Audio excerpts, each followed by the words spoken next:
નમસ્કાર મિત્રો, આપનું સ્વાગત છે આપણી પોતાની ચેનલમાં. આપણી આજની વાર્તા એક ખૂબ જ સરસ વાર્તા છે.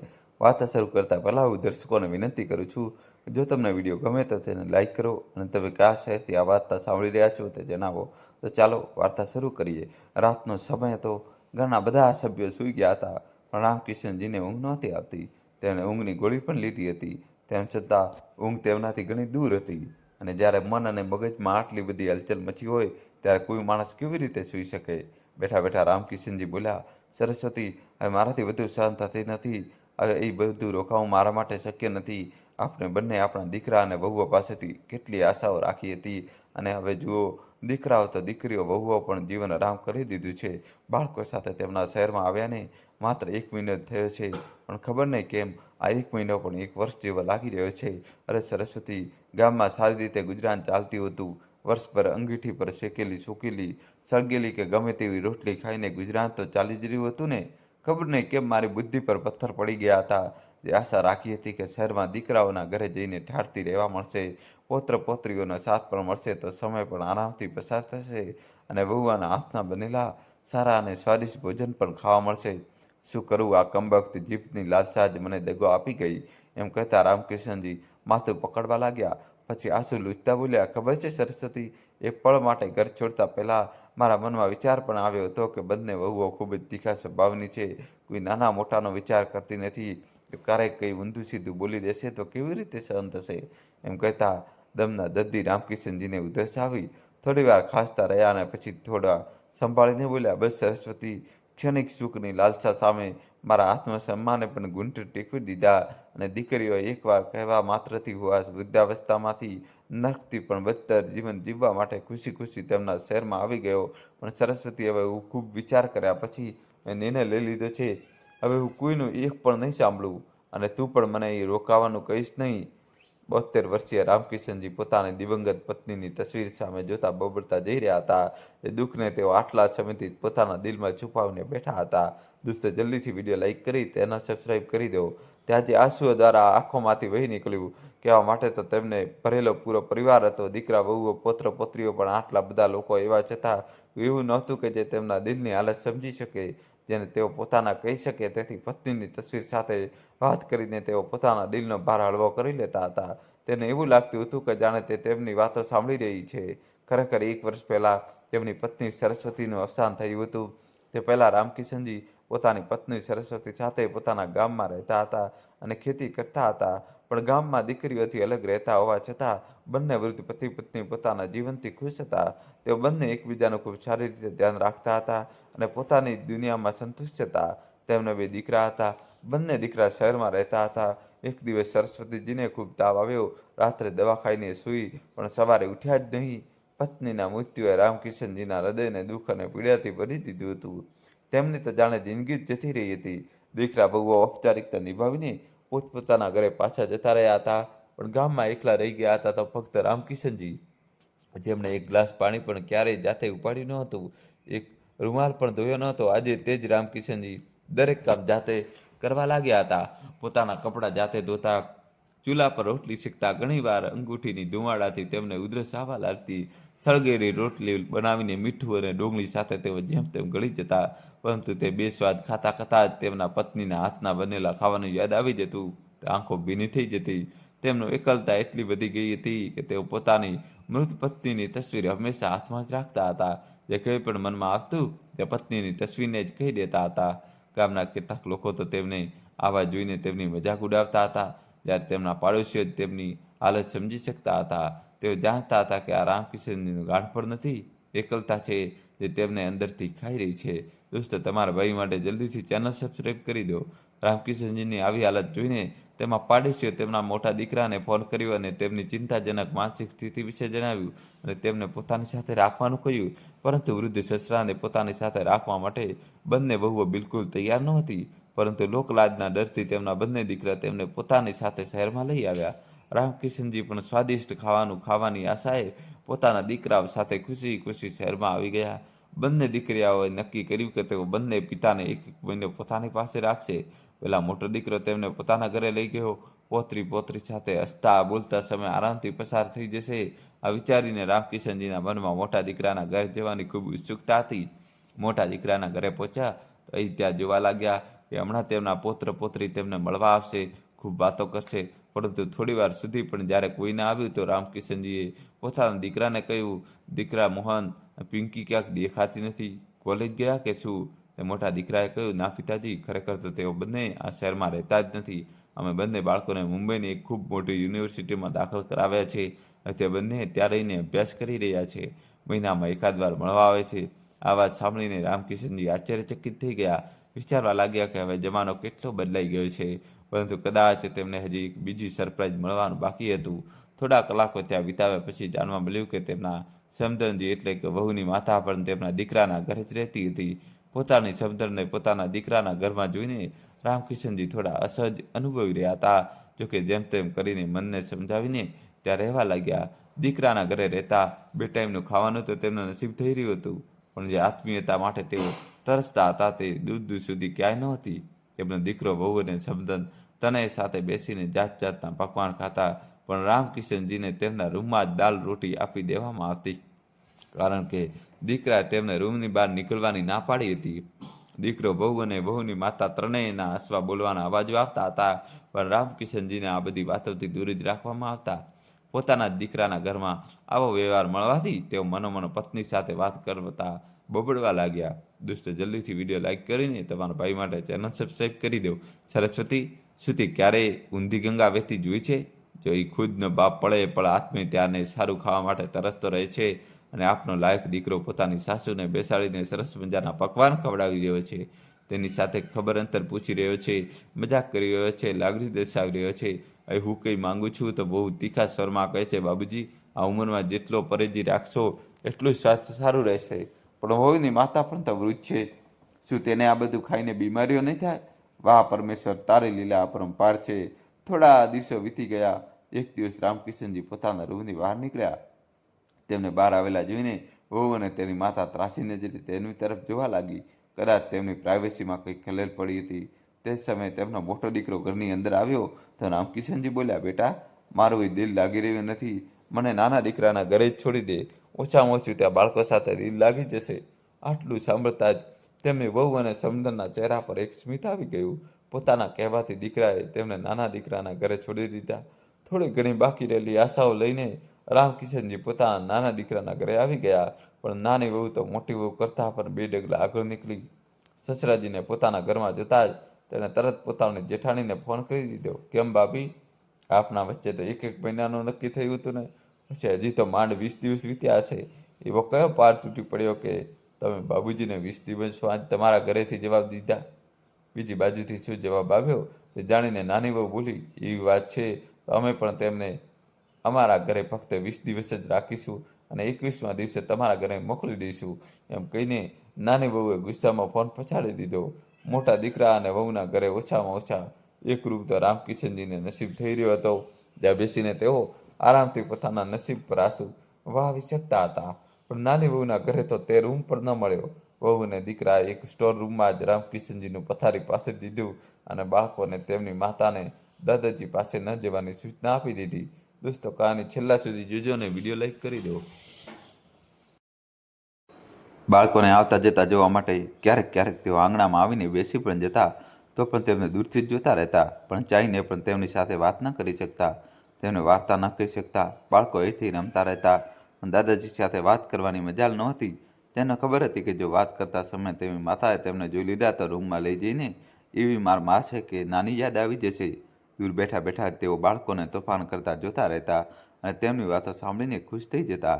એક દિવસ સવારે ઉઠીને બહાર ખાટલા પર આવીને બેઠા તો અવાજ સંભળાયો. નાની વહુ પોતાના પતિને કહી રહી હતી, સાંભળો તો, મારી પાસે આ 500ની ફાટેલી જૂની નોટ છે.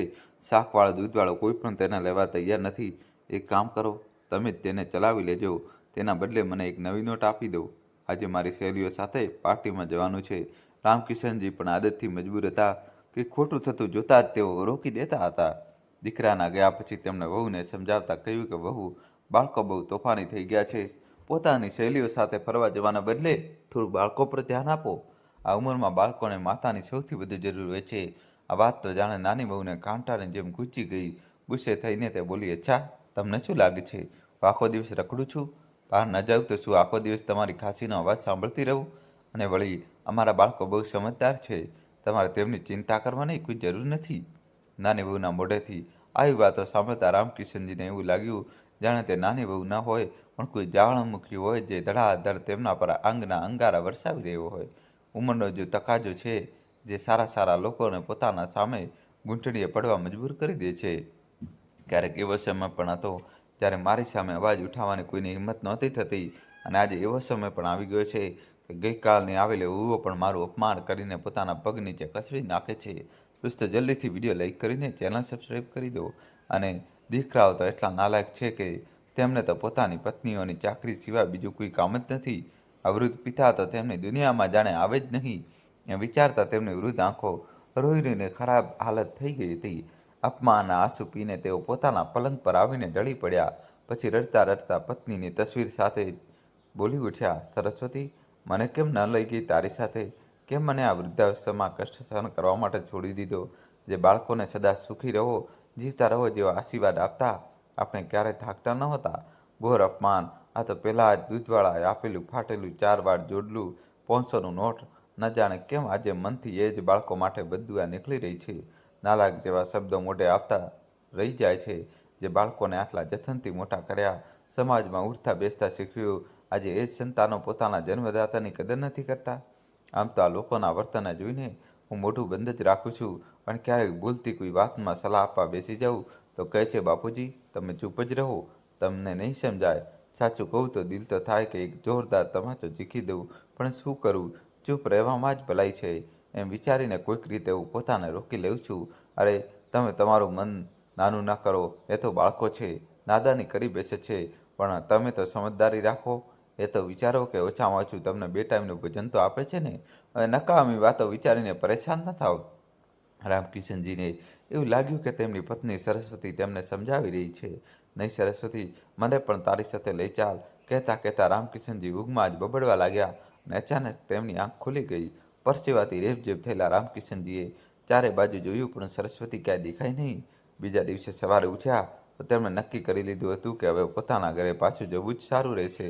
પોતાના જૂના બેગમાં પોતાના બધા કપડાં મૂકી દીધા અને તૈયાર થઈને બહાર આવ્યા.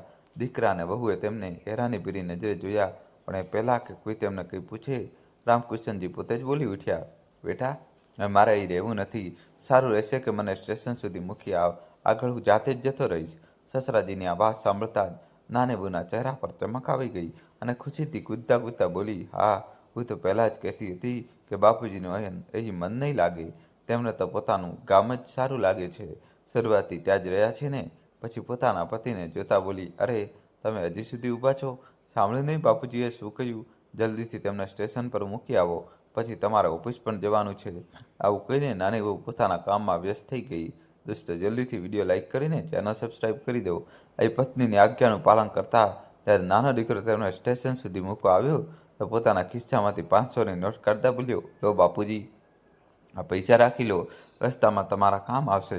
રામકિશનજીએ ધ્યાનથી જોયું તો એ જ ફાટેલી જૂની નોટ હતી, જેને દૂધવાળો લેવા તૈયાર નહોતો કે નહોતો શાકવાળો. રામકિશનજી ક્યારેક પોતાના દીકરા તરફ જોતા તો ક્યારેક એ મેલી ગયેલી અને વચ્ચે ફાટેલી નોટને. એકવાર તો તેમના મનમાં એવું પણ થયું કે એ નોટ પાછી દીકરાના હાથમાં પકડાવી દે અને બોલે કે આ નોટ તારી પાસે જ રાખ.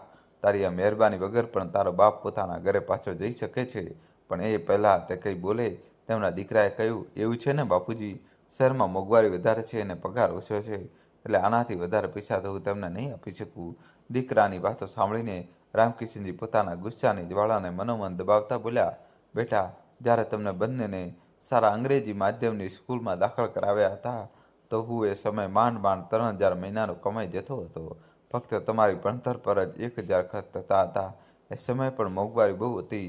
જ્યારે પોતાના દોસ્તોને દેખાદેખી તમે સારા સારા કપડાં અને રમકડાની ડિમાન્ડ કરી દેતા હતા, પણ બેટા, મેં તો તમારી ફરમાઈશ બરાબર પૂરી કરી હતી. તમે એક વસ્તુ માગતા હતા, હું એ લાવીને આપતો હતો. ખેર, સમયની વાત છે. એક ઊંડો શ્વાસ લેતા રામકિશનજીએ કહ્યું, પણ તેમનો દીકરો ટ્રેનમાંથી નીચે ઉતરી ચૂક્યો હતો અને ટ્રેન ધીમી ગતિએ ચાલવા લાગી. ગામમાં પોતાના ઘરે પહોંચ્યા તો રામકિશનજીને થોડો સંતોષ થયો. પોતાના સોફાથી પરસેવો લૂછતા તેઓ ખાટલા પર આડા પડ્યા. આ કેટલી શાંતિ છે અહીં, પણ ફરીથી એ જ ધુમાડો, ઉગતી સગડી અને ફરીથી એ જ એકલતા. પરંતુ તેમ છતાં એ વાતનો સુકૂન હતો. તેમને કે કોઈની બે વાત સાંભળ્યા વગર આરામથી રોટલી ખાઈ શકશે. ક્યારેક મન થાય તો ભૂખ મટાડવા માટે રોટલી બનાવી લેતા, અહીં તો ઉદાસ ભાવથી સૂતા રહેતા હતા. ધીમે ધીમે એમનું શરીર વધારે ઢળવા લાગ્યું અને તબિયત ખરાબ રહેવા લાગી. ક્યારેક ક્યારેક પાડોશી મળવા આવતા તો તેમને દવા વગેરે આપી જતા હતા. દમના રોગને કારણે તેમની હાલત થોડી વધારે બગડી તો નબળાઈને કારણે રોટલી બનાવવા માટે પણ બિલકુલ લાચાર થઈ ગયા. તે ભૂખ્યા પેટે જ ખાટલા પર ઢળીને પડ્યા રહેતા. દીકરાઓને ફોન કરીને પાડોશીઓએ સમાચાર પહોંચાડી દીધા.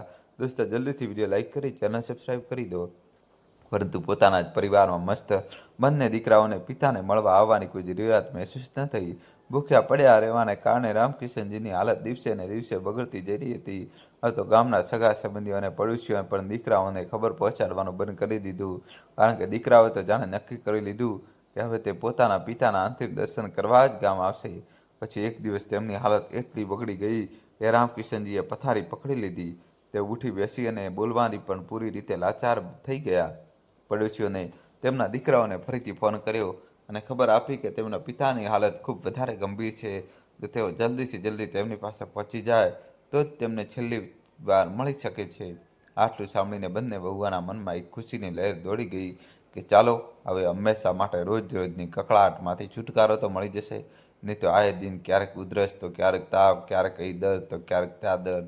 એ પોતાની જિંદગીમાં અમે પહેલાંથી જ ખૂબ વ્યસ્ત છીએ. કોણ સેવા કરે ખાટલા પર પડેલા વૃદ્ધ બાપની? બંને વહુઓ પોતપોતાના પતિઓ સાથે ખૂબ હસતા હસતા ગામમાં પહોંચી અને ઘરમાં અંદર આવતા જ બંનેના ચહેરા પર અચાનક શોક છવાઈ ગયો. તેઓ બંને ધ્રુસકે ધ્રુસકે રડતા રડતા પોતાના પાલવને એવી રીતે ભીંજવી રહી હતી જાણે સસરાજીના ગયા પછી તેમની જિંદગીમાં ભૂકંપ જ આવી જશે. જોકે ગામમાં આસપાસના બધા લોકો જાણતા હતા કે જે વૃદ્ધ સસરાને દેવતા માનવાનો દેખાડો કરતા આ બંને ધ્રુસકા ધ્રુસકા ભરીને આખું ઘર માથે લઈ રહી છે. આ સસરાને તો ક્યારેય બે ટાઈમનું માનભર્યું ભોજન પણ આ બંને આપ્યું નહીં હોય. 2 કલાક સુધી રડવાનો ડોળ કર્યા પછી જ્યારે ભૂખ લાગી ત્યારે તે પોતાની સાથે લાવેલા જાત જાતના ખાવાના પદાર્થો, ચિપ્સ, બિસ્કિટ અને સેન્ડવિચનો આનંદ લેવા માટે એક રૂમની અંદર જતી રહી, છુપાઈને પોતાનું પેટ ભરતી અને પછી પાછી આવતી, ફરીથી એ જ ઢોંગ કરવા. રામકિશનજી ખાટલા પર ઢીલા પડીને સૂતા હતા. જે તેઓ ઉઠી કે બોલી શકતા નહોતા, પણ બધું જોઈ અને સમજી શકતા હતા. વૃદ્ધાવસ્થાની પીડાને આજે તેઓ ખૂબ ઊંડાણથી અનુભવી રહ્યા હતા કે કઈ રીતે ઉંમરના છેલ્લા પડાવ પર આવીને માણસની સ્થિતિ રસ્તાના કિનારે પડેલા કાંકરા જેવી અસ્તિત્વહીન થઈ જાય છે. અચાનક લોહીના સંબંધો પણ પારકા થઈ જાય છે. બીમાર પડેલા રામકિશનજીને જોવા માટે પડોશીઓ અને સંબંધીઓ સવારથી જ આવજા કરી રહ્યા હતા. દોસ્તો, કહાની છેલ્લા સુધી જોજો અને ચેનલ સબસ્ક્રાઈબ કરી દો. જેવું કોઈ ઘરની અંદર આવવા લાગતું તો તરત જ દીકરાઓ અને વહુઓના ચહેરા પડી જતા. મોટો દીકરો કહેવા લાગ્યો, શું કહીએ, અંતિમ સમય છે, વધારે દુઃખ ન ભોગવે તો જ સારું, નહીંતર અમને પણ ક્યાં નોકરીમાંથી એટલો સમય મળી રહે છે. ભાઈ, હું તો કહું છું કે સમયસર બાપુજીને જમીન પર પણ સુવડાવી જ દઈએ. કોણ જાણે ક્યારે બોલાવો આવી જાય. ના ના, દીકરાએ કહ્યું તો બંને વહુઓએ ધ્રુસકે ધ્રુસકે એ રીતે આંસુ વહાવા લાગી જાણે તેમના સસરાજી ખરેખર ભગવાને પ્યારા થઈ ગયા હોય. ખૂબ જ શાંતિ રામકિશનજી વહુઓના નાટક જોઈ રહ્યા હતા. વૃદ્ધ પિતાને જમીન પર સુવડાવવામાં આવ્યા તો જોતા જોતા આખું ગામ ત્યાં ભેગું થઈ ગયું. મોટી વહુ બાપુજીના પગ દબાવી તો વાહવાહી મેળવવા માટે નાની વહુ પણ ગીતા પાઠ કરવા બેસી ગઈ. પિતા માટે બંને દીકરાઓએ કફનનું કપડું અને લાકડાની ચિતા પણ મંગાવી લીધી.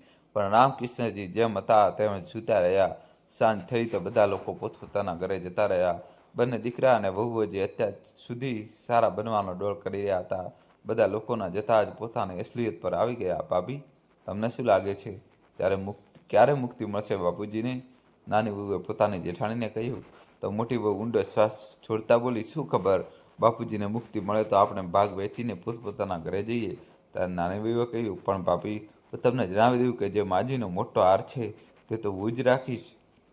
મને તો તે ખૂબ ગમતો હતો. હાય, ક્યારથી રાહ જોઈ રહી હતી કે તે હાર પહેરવાનો મોકો ક્યારે મળશે. આખરે તે ઘડી આવી જ ગઈ. સારું, જો હાર તું રાખીશ તો આ પછી માજીના ભારેવાળા કડા મારા થયા. તેમને વેચીને હું મારા માટે નવી ડિઝાઇનના કડા બનાવી લઈશ. ખબર છે નાની, મેં તો સોનાની દુકાને ડિઝાઇન પણ પસંદ કરી રાખી છે.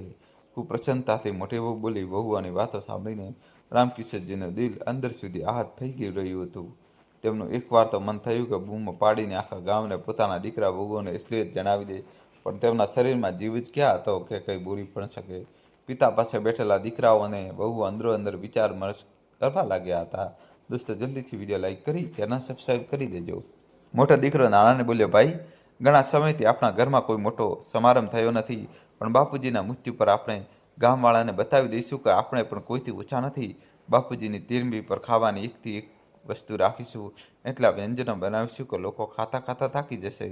પૂરી ભાજી, છોલે ભટુરે અને પનીરની સબ્જીની સાથે સાથે ગળ્યામાં મગ, દાળનો હલવો, ગુલાબજાંબુ અને રસમલાઈ પણ રાખીશું. રસમલાઈ તો બાપુજીને પણ ખૂબ ગમતી હતી.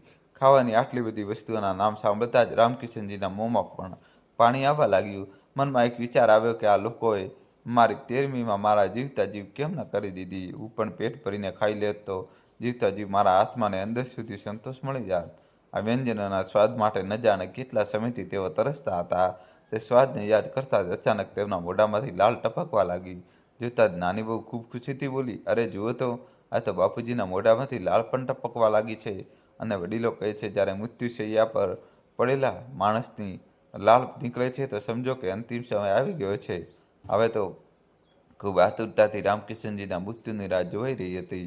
પણ 3 દિવસ વીતી ગયા. આ બંને દીકરાઓ અટકળો લગાવવા લાગ્યા કે આખરે બાપુજીનો જીવ અદ્ધર કેમ અટક્યો છે.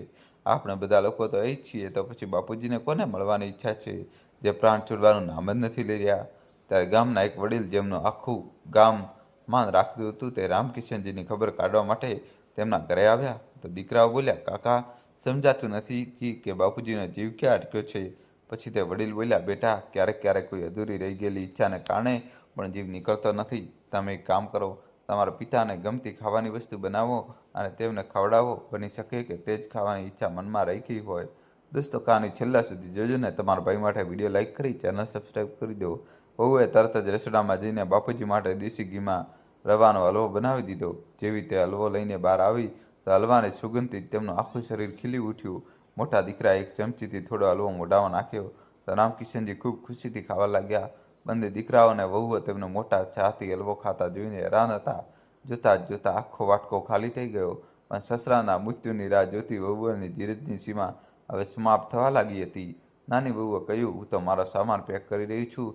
હવે આપણે લોકો વધારે અહીં રોકાઈ શકીએ તેમ નથી. આપણે એટલા નવરા થોડા છીએ કે કોઈના મૃત્યુની રાહ જોવામાં પોતાનો સમય વેડફતા રહીએ.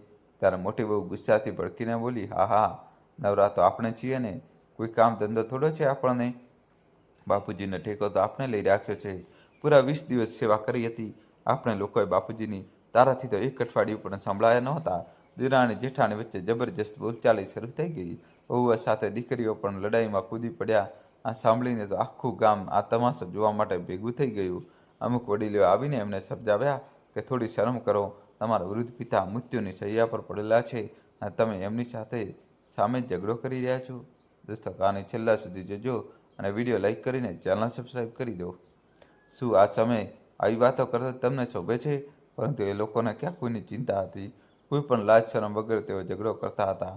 એવામાં થોડું ભોજન પેટમાં જતાં જ રામકિશનજીના શરીરમાં થોડી તાકાત પાછી આવવા લાગી. એમના શરીરમાં હલનચલન થવા લાગી અને બોલવાની પણ થોડી તાકાત પાછી આવી ગઈ. આ જોઈને તો દીકરા અને વહુના હોશ જ ઉડી ગયા. પરેશાન થઈને એ લોકો વિચારવા લાગ્યા કે હવે શું કરવું. જેમ તેમ રાત વીતી અને સવાર થઈ. મોટા દીકરાએ પિતાને દૂધની સાથે 2 બ્રેડ ખવડાવ્યા. ચા નાસ્તો કરીને બધા પોતાના ઘરે જવા માટે તૈયાર થઈ ગયા. પછી ગામના એક વડીલે એમને સમજાવ્યું કે તમારા માતા પિતાના કારણે જ તમે આજે આટલી ઊંચાઈ પર પહોંચ્યા છો. હવે તમારા પિતા પણ તમારી જવાબદારી છે. વૃદ્ધ માતા પિતાની સેવા કરવી એ દીકરાઓનો ધર્મ છે, એટલે એમને તમારી સાથે લઈ જાઓ. આટલું સાંભળવાની જ વાર હતી કે નાની વહુ પોતાના પતિને એક ખૂણામાં લઈ ગઈ અને એક નાક મોઢું બગાડતા બોલી કે મારી એક વાત કાન ખોલીને સાંભળી લો. તમે બાપુજીને તમારી સાથે રાખવા માટે બિલકુલ તૈયાર ન થતા. એ તો પથારીમાં પડ્યા રહેશે અને મારાથી એમની ગંદકી નહીં ઉઠાવવામાં આવે. અને જો ભૂલથી તમે એમને સાથે લઈ ગયા તો મારાથી ખરાબ કોઈ નહીં હોય. મોટે વહુએ પણ ધીમેથી પોતાના પતિના કાનમાં કહ્યું, કોઈ જરૂર નથી માથાકૂટ ભરવાની. મારાથી તમારા પિતાની સેવા નહીં થાય. ત્યારે બંને દીકરા વૃદ્ધ પિતાને સાથે લઈ જવા માટે આનાકાની કરવા લાગ્યા. તો આ બધું જોઈને રામકિશનજીની આંખો છલકાઈ ગઈ. દોસ્તો, કહાની છેલ્લા સુધી જોજો ને ચેનલ સબસ્ક્રાઈબ કરી દો. હાથ જોડીને પોતાના દીકરાઓ અને વહુઓને બોલ્યા, તમે લોકો પોતપોતાના ઘરે જાઓ. હું અહીંયા કેવી રીતે રહીશ એવું પોતે જોઈ લઈશ. પિતાનું આટલું કહેવાની જ વાર હતી કે તેઓ બધા તરત જ પોતાનો સામાન લઈને ચૂપચાપ નીકળી ગયા. અને આખરે 5 દિવસથી ચાલતા દીકરા અને વહુઓના નાટકનો અંત આવ્યો. 1-2 દિવસ બીજા વીત્યા તો રામકિશનજીની હાલતમાં થોડો સુધાર થયો, પરંતુ હવે તેઓ ગંભીર વિચારમાં ડૂબેલા હતા. વારંવાર પોતાની પત્ની સરસ્વતીની તસવીરથી પૂછવા લાગ્યા, આ છે આપણી ઓલાદ? જો ઓલાદ આવી હોય તો આપ માણસની સંતાન જ સારો. આ એ જ દીકરા હતા જેમની ઈચ્છાઓ પૂરી કરવામાં હું ક્યારેય પાછો હટ્યો નહોતો. આખરે દીકરાઓના ઉછેરમાં અમે ક્યાં કમી રાખી હતી? બાળકો માટે વર્ષોની તપસ્યા, પોતાની જાતને હોમી દીધી, પરંતુ પોતાની કઠિન પરિસ્થિતિઓનો બાળકોને એક પળ માટે પણ અહેસાસ થવા દીધો ન હતો. આજે એ જ બાળકોને મારાથી છુટકારો મેળવવાની એટલી ઉતાવળ હતી કે મારા જીવતા જીવ જ ઘરે સફેદ કપાસ અને ચિત્તા મંગાવીને રાખી દીધા. મારા મરવાની રાહ જોઈ રહ્યા હતા બધા, અને જ્યારે એમની આશા પર પાણી ફરી વળ્યું તો મને અનાથ કરીને જવા માટે એમણે એક પળની પણ વાર લગાડી નહીં. પોતાના સંતાને વૃદ્ધાવસ્થાના દરેક પગલે મારા સ્વાભિમાનને એટલું ઠીસ પહોંચાડ્યું છે કે હું જીવતા જીવ પોતાને મૃત અનુભવી રહ્યો છું. આત્મમંથન કરતાં કરતાં આજે એમણે એક નિર્ણય લીધો. એમણે ગામના સરપંચને બોલાવ્યા અને પોતાનો નિર્ણય જણાવતા એમણે પોતાના આગલા પગલાં વિશે જણાવ્યું. રામકિશનજીની વાત સાંભળીને સરપંચજીને આશ્ચર્ય થયું. તેઓ બોલ્યા, પરંતુ રામકિશન, આવો નિર્ણય લેતા પહેલાં એકવાર ફરી વિચારી લો. તો રામકિશનજીએ કહ્યું, બહુ વિચારીને અને હૃદય પર પથ્થર રાખીને આ નિર્ણય લીધો છે. મેં પોતાના સંતાનની ઉપેક્ષાએ મને અંદર સુધી એકલો તોડી નાખ્યો છે કે હવે મારી પાસે બીજો કોઈ રસ્તો નથી. ઠીક છે, જેવી તમારી ઈચ્છા, સરપંચજીએ નિરાશ મનથી કહ્યું. રામકિશનજીએ આગામી 2 દિવસમાં પોતાના નિર્ણયને વ્યવહારિક રૂપ આપી દીધું અને પછી ભરેલી આંખો સાથે એક વૃદ્ધાવસ્થામાં રહેવા ચાલ્યા ગયા. આખરે 6 મહિના વીતી ગયા અને એક દિવસ ગામના સરપંચે બંને દીકરાઓને ફોન કર્યો અને જણાવ્યું કે એમના પિતા સ્વર્ગ સિધાવી ગયા છે. દોસ્તો, કહાની છેલ્લા સુધી જોજો ને વિડીયો લાઇક કરી ચેનલ સબસ્ક્રાઈબ કરી દો. પિતાના ઘર, જમીન અને સંપત્તિની વહેંચણીમાં બંને દીકરાઓના ભાગમાં શું શું આવશે, આ વાતનો નિર્ણય બંને દીકરાઓ પહેલેથી જ આપસમાં કરી લીધો હતો. વહેંચણીની પૂરી તૈયારી સાથે બંને દીકરા અને વહુઓ ગામ પહોંચી ગયા. આંસુ વહાવતા દીકરાઓએ પિતાના શરીરને અગ્નિદાહ આપ્યો અને જ્યારે ઘરે પહોંચ્યા તો પડોશીઓ અને સંબંધીઓના જવાના રાહ જોયા વગર બંને દીકરા અને વહુએ બધાને નજર બચાવીને પિતાના રૂમનો દરવાજો ખોલ્યો. આવું કરતી વખતે ચારેયના ચહેરા પર એક કુટિલ મુસ્કાન છવાયેલી હતી. બંને દીકરાઓને નોટોના બંડલ પોતાની આંખો સામે નાચતા દેખાઈ રહ્યા હતા, તો વળી બંને વહુઓની આંખો પોતાની સાસુના દાગીના પર એક નજર રાખવા માટે બેતાબ થઈ રહી હતી. મોટા દીકરાએ પોતાના પિતાની કબાટ ખોલીને તે બંને પેટીઓ કાઢી, જેમાં એમના માતાના ઘરેણાં અને ઘરખેતરના કાગળો રાખવામાં આવ્યા હતા. પેટીઓ પર તાળા લાગેલા હતા, પરંતુ આમ તેમ શોધખોળ કર્યા પછી પેટીઓની ચાવીઓ પણ મળી ગઈ. ઘણી ખુશીથી મોટી વહુએ પહેલી પેટી ખોલી, પરંતુ જોતાં જ બધાના ચહેરા પર એકાએક નિરાશાના ભાવ આવી ગયા. અરે આ શું? આ પેટીમાં તો માના ઘરેણાં આવવા જોઈએ, પણ અહીંયા તો જુઓ, આમાં તો તમારા બાળપણની તસવીરો પડી છે. અને આ શું છે? નાના બાળકોના રમકડા? આ બધી વસ્તુઓ પણ કોઈ પેટીમાં રાખે છે કે શું? મોઢું બગડતા મોટી વહુએ તે રમકડું નીચે ફેંકી દીધું. ત્યારે મોટા દીકરાએ તે રમકડું ઉઠાવતા કહ્યું, નાના, યાદ છે આપણે બંને બાળપણમાં આ જ રમકડાથી રમતા હતા. કેટલી ખાટી મીઠી યાદો જોડાયેલી હતી આ રમકડા સાથે આપણી. એટલે જ માએ એમને સાચવીને રાખ્યા હશે. પછી બંને વહુઓ એક પછી એક સામાન કાઢીને ફેંકવા લાગી. દોસ્તો, જલ્દીથી વિડીયો લાઇક કરીને ચેનલ સબસ્ક્રાઈબ કરી દો. વસ્તુઓ તો ઘણી મળી, પણ જે વસ્તુ તેઓ આટલી ઉત્સુકતાથી શોધી રહ્યા હતા તે ક્યાં નહોતી મળી રહી. પછી મોટી આશા સાથે તેઓએ બીજાનું તાળું ખોલ્યું. માં સૌથી ઉપર એક થેલી રાખેલી હતી, જેમાં થોડા પૈસા હતા. તે ચારેયની લાલચુ નજર તે થેલી પર અટકી ગઈ. પૈસા કાઢીને ગણ્યા તો પૂરા 500 હતા. તે સાથે એક બીજું પરબડિયું રાખેલું હતું, જેમાં 500ની ફાટેલી જૂની નોટ હતી. અરે જુઓ તો ખરા માં, બીજું શું રાખેલું છે? નાની બહુ બોલી તો નાના દીકરાએ બધો સામાન બહાર કાઢ્યો, પણ તેમાં તેમના બાળપણના નાના નાના કપડાં સિવાય બીજું કંઈ નહોતું. અરે આ કાગળ તો આપણે વાંચ્યો જ નથી. જરૂર આમાં બાપુજીના બેંક એકાઉન્ટ કે તેમની સંપત્તિ વિશે કોઈ જાણકારી હશે, કહેતા મોટી વહુની આંખોમાં ચમક આવી ગઈ. પછી મોટા દીકરાએ તે પત્ર વાંચવાનું શરૂ કર્યું. પત્રમાં લખ્યું હતું, આટલી બેચેનીથી શું શોધી રહ્યા છો દીકરા? તમારી માતાના ઘરેણાં અને મારી સંપત્તિ? અરે દીકરા, આપણા બંનેની અમૂલ્ય સંપત્તિ તો તમારા બાળપણની આ યાદો જ હતી, જેને આપણે ખૂબ સાચવીને રાખી હતી. પણ તમે બંને તમારી જિંદગીમાં એટલા મસ્ત થઈ ગયા કે પોતાના મા બાપને જ ભૂલી ગયા. જાણો છો દીકરા, કોઈ પણ માણસ માટે તેમના જીવનનું સૌથી મોટું દુઃખ શું હોય છે? પોતાના હોવા છતાં તેઓ પોતાનાથી દૂર થઈ જાય છે. એટલે દૂર કે તેમનો ખ્યાલ સુદ્ધા પોતાના મગજમાં કાઢી નાખે. દીકરા, સાચું કહું તો તે સમયે દુનિયાની કોઈ દોલત કે સંપત્તિ કામ નથી આવતી. બધું વ્યર્થ લાગવા માંડે છે. તમારા વૃદ્ધ પિતા પોતાના અંતિમ સમયમાં દરેક ક્ષણે પોતાના બાળકના સાથ માટે તડપતો રહ્યો, રડતો રહ્યો, વિલાપ કરતો રહ્યો, પણ તમે લોકો કેટલા કઠોર દિલના થઈ ગયા કે તે આંસુ પણ તમને દેખાયા નહીં. બે દીકરા હોવા છતાં પોતાના અંતિમ સમયમાં હું વૃદ્ધાશ્રમ જઈને રહેવા માટે મજબૂર થયો.